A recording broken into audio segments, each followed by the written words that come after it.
Hello friends, एक्सेलंकुश में आप सभी का स्वागत है। तो दोस्तों आज हम स्टार्ट करने जा रहे हैं मॉड्यूल 4। जी हाँ दोस्तों, ये जो मॉड्यूल 4 और मॉड्यूल 5 है ये एडवांस फार्मूलाज और फंक्शन से भरा हुआ है, जो कि मार्केटिंग में बहुत ज़्यादा यूजफुल होता है। और हम इसको बहुत अच्छे से और बहुत सारे एग्जाम्पल्स के साथ इसको देखने वाले हैं कि हम मॉड्यूल 4 में जितने भी एडवांस फार्मूलाज और फंक्शन है उसका हम कैसे यूज करेंगे। तो चलिए हम स्टार्ट करते हैं। सबसे पहले हमारा पहला सेशन इस मॉड्यूल का, जिसमें हम देखेंगे आज सम इफ के बारे में। सम इफ क्या होता है और हम इसको क्यों यूज करते हैं और इसका क्या बेनिफिट है, स्पेशली मार्केटिंग में इसका क्या बेनिफिट है, सेल्स कैंडिडेट के लिए क्या बेनिफिट है।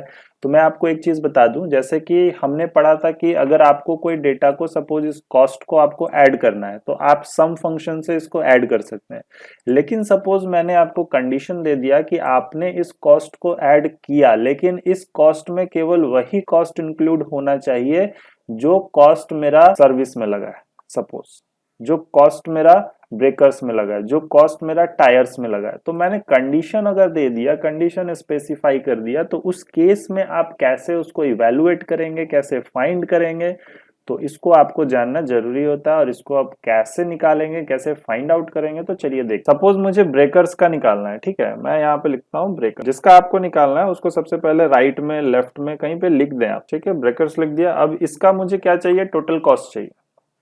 तो ये मेरा हो गया आइटम्स और ये हो गया मेरा टोटल कॉस्ट, ठीक है। अब ब्रेकर्स में कितना टोटल कॉस्ट लगा है, तो देखिए यहाँ पे 80 रुपीज यहाँ पर दिख रहा है, देन यहाँ पर 80 रुपीज फिर से दिख रहा है। तो दो जगह कॉस्ट लगा है, यानी कि 160 होना चाहिए। तो मैं चाहता हूँ कि ऑटोमेटिक आ जाए। ये मेरा छोटा सा एग्जांपल लिया है। अगर आप प्रोफेशनली वर्क करेंगे, और मैंने आपको असाइनमेंट में भी बहुत बड़े बड़े फॉर्मेट्स दिए हैं, तो उसमें क्या होता है कि बहुत ज्यादा कंटेंट होता है और उसमें से फिर फाइंड आउट करना डिफिकल्ट होता है। तो फॉर्मूला क्या करता है, ऑटोमेटिक फाइंड भी करेगा और उसका कैलकुलेशन भी आपके कंडीशन के बेसिस पे करेगा। तो कैसे करेंगे, तो सिंपली क्या करना है, आपको इक्वल टू यूज करना है। देन हम फंक्शन टाइप करेंगे सम इफ, ब्रैकेट ओपन करेंगे, देन रेंज। रेंज मीन्स कि आपके पास जो ब्रेकर्स है वो कहाँ अवेलेबल है। तो ब्रेकर्स मेरे पास कहाँ अवेलेबल है, आइटम्स में। तो मैं सिलेक्ट करूंगा आइटम्स के सारे नेम को। तो मैं इस तरह से आइटम्स के सारे नेम को सिलेक्ट कर लूंगा। देन कॉमा यूज करिए। उसके बाद मेरा होता है क्राइटेरिया। क्राइटेरिया मीन्स होता है कंडीशन, कि आप इस रेंज में क्या खोजना चाहते हैं, क्या फाइंड करना चाहते हैं। तो मुझे क्या फाइंड करना है, मुझे फाइंड करना है इस रेंज में ब्रेकर्स। अब इस रेंज में वो ब्रेकर्स फाइंड कर लेगा। उसके बाद आपको क्या करना है ब्रेकर्स का, तो ब्रेकर्स का मुझे कॉस्ट निकालना है। तो मैं फिर कॉमा दूंगा, और ब्रेकर का कॉस्ट मुझे कहाँ मिलेगा, तो मुझे इस कॉस्ट वाले सेक्शन में मिलेगा। तो ये होता है सम रेंज। देखिए यहाँ पर मैंने 3 डेटा लिया। पहला जो डेटा है वो रेंज है। वो रेंज होगा आपका आइटम्स का, जिसके बेसिस पे आप फाइंड कर रहे हैं कि ये जो आइटम है किस रेंज में अवेलेबल है। तो ये जो आइटम है इस रेंज में कहीं ना कहीं अवेलेबल है। देन हम लोग जो सेकंड डेटा यूज किए वो है आपका क्राइटेरिया, कि इस रेंज में क्या आपको खोजना है। आपको विंडो खोजना है, आपको सर्विस खोजना है, आपको ब्रेकर्स खोजना है, आपको क्या फाइंड करना है। तो आपने तो ऑलरेडी मेंशन किया हुआ है, तो आप इसको सिलेक्ट करेंगे। देन थर्ड वाला जो वैल्यू है वो है आपका सम रेंज। इट मींस कि आपको कंप्लीट कॉस्ट को सेलेक्ट करना है। देन हम ब्रैकेट को क्लोज करेंगे और हम एंटर कर देंगे। तो देखिए ये वाला जो डेटा है ये मेरा क्या हो गया, चेंज हो गया। और यहाँ पर मेरा जो रिजल्ट है वो ऑटोमेटिक क्या हो गया, 160 शो कर गया। तो देखिए यहाँ पे मेरा 160 हो रहा था, ये मैंने चेक किया था अभी। देन हम उसी तरह से दूसरे एग्जाम्पल्स के थ्रू देखते हैं। जैसे मैं लिखता हूँ टायर्स, ठीक है, और मुझे टायर्स का निकालना है। तो मैं क्या लिखूंगा, सम इफ लिखूंगा, ब्रैकेट ओपन करूंगा। अब टायर्स मुझे कहाँ मिलेगा, तो मुझे टायर्स इस रेंज में मिलेगा। देन मैं कॉमा यूज करूंगा। उसके बाद क्राइटेरिया मैंने सिलेक्ट किया, देन मैं कॉमा यूज करूंगा। Then some range, it means कि आपको कहाँ से ऐड करना है, तो कॉस्ट ऐड करना है। देन ब्रैकेट क्लोज करके आप एंटर कर दीजिए। तो 325 रुपीज आपने टोटल कॉस्ट एक्सपेंस किया है टायर्स में। देन मैं सर्विसेज की बात करूंगा। तो मैं अगर सर्विस लिखना नहीं चाहता, डायरेक्ट लाना चाहता हूं, तो सिंपली आप इक्वल टू देंगे, और जिस सेल में भी आप क्लिक करेंगे और एंटर करेंगे उस सेल का डेटा क्या होगा, डायरेक्ट आ जाएगा। ठीक है, सिंपली जैसे मुझे विंडो लाना है तो मैं इक्वल टू करूंगा, विंडो पे क्लिक करूंगा और एंटर कर दूंगा, तो वो वहां पर आ जाएगा। तो इक्वल टू दिया, सम इफ दिया, देन रेंज में सबसे पहले क्या रेंज देते हैं कि जिस कंडीशंस के अकॉर्डिंग आप फाइंड कर रहे हैं वो कंडीशन किस रेंज में है, तो ये जो सर्विस है इस रेंज में है।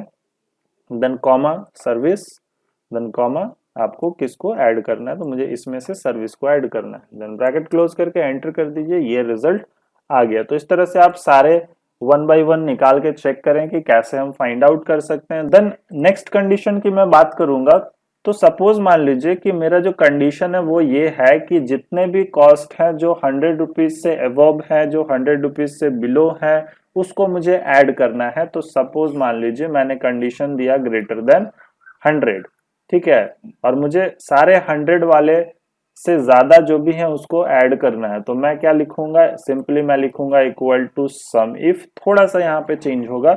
देन मैं दूंगा रेंज, रेंज देने के बाद मुझे कॉमा देना है और डबल इन्वर्टेड में मैं कंडीशन दूंगा, या फिर मैं इस कंडीशन को सिलेक्ट कर लूंगा, या फिर आपको मैं सजेस्ट करता हूं कि इस तरह के अगर आप कंडीशन यूज कर रहे हैं तो डबल इन्वर्टेड में वो कंडीशन टाइप कर लें। देन ब्रैकेट क्लोज और एंटर। तो जैसे ही मैंने ये सिंपल सा फंक्शन लिखा कि रेंज दे दिया और रेंज में ग्रेटर देन इक्वल टू जो भी मेरा कंडीशन था उसको पुटअप कर दिया, तो देखिए रिजल्ट क्या आया 900।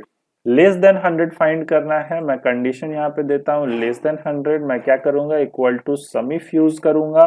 देन मुझे सिलेक्ट करना है इस चीज को। दोस्तों ये बहुत इंपॉर्टेंट है क्योंकि जब आप सेल्स बजटिंग करते हैं, मार्केटिंग बजटिंग करते हैं, तो उस केस में आपको कॉस्ट फाइंड आउट करना होगा। तो आपने बहुत सारे कॉस्ट लिखे होंगे और बहुत सारे रिपीटेड आइटम के कॉस्ट होते हैं, क्योंकि वहां पर आप रैंडमली एंट्री करते हैं। तो उसके बेसिस पे आपको एक्यूमुलेट करना होगा कि एक्चुअल कॉस्ट किस प्रोडक्ट में कितना लगा है, या फिर आपका हाई लेवल का कॉस्ट, यानी कि जब सपोज मान लीजिए 1000 से ऊपर का कॉस्ट कितना लगा है, 1000 से नीचे का कॉस्ट कितना लगा है, तो आप एक पर्टिकुलर क्राइटेरिया के बेसिस पे फाइंड आउट कर सकते हैं उसके सम रिजल्ट को।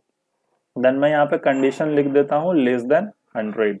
तो इस तरह से आपको ग्रेटर देन लेस देन के बेसिस पे फाइंड आउट करना है। तो बहुत सारे डिफरेंट कंडीशंस है जिसके बेसिस पे आप इवेलुएट कर सकते हैं कि आप कैसे कैलकुलेट करेंगे सम को विथ कंडीशन। तो सम इफ इसी का सॉल्यूशन आपको देता है। तो इस तरह से आपको सम इफ पर वर्क करना है और ये आपका एक बेसिक फॉर्मेट है, इसी के बेसिस पे आप इसको फॉर्मेटिंग करके इसको निकालेंगे। देन दूसरे एग्जाम्पल की अगर मैं बात करूं तो मैंने आपके लिए एक मंथली सेल्स रिपोर्ट का एक स्टेटमेंट लिया है, जिसमें ऑलरेडी मैंने यहाँ पे फंक्शंस फार्मूलाज को कैसे यूज करेंगे वो सारे लिखे हैं, और यहाँ पर कुछ कंडीशंस मैंने दिए हैं जिसके बेसिस पे इवेलुएट करना है। तो मैं आपको सिंपल सा एक कंडीशन निकाल के बताता हूँ।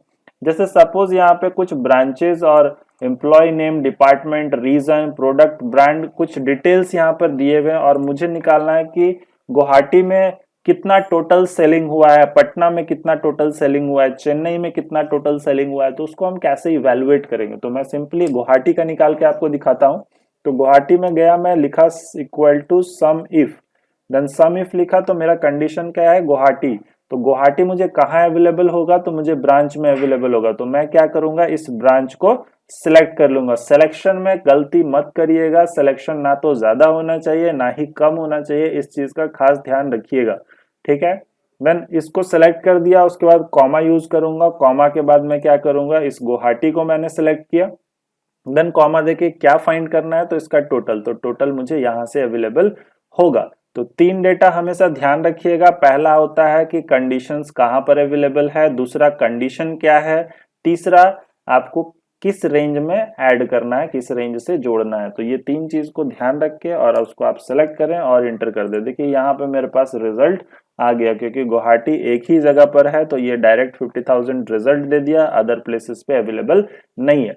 तो इस तरह से आप इजीली कैलकुलेट कर सकते हैं समिफ के बेसिस पे कि किसी भी पर्टिकुलर डेटा के अकॉर्डिंग उसके रिलेवेंट जो टोटल है उसको आप कैसे कैलकुलेट करेंगे। तो अच्छे से प्रैक्टिस करें और जो भी डाउट होता है आप उसको क्लियर करें प्रैक्टिस करके, या फिर आप मुझसे डिस्कस कर सकते हैं इसके बारे में। Thank you very much, happy learning.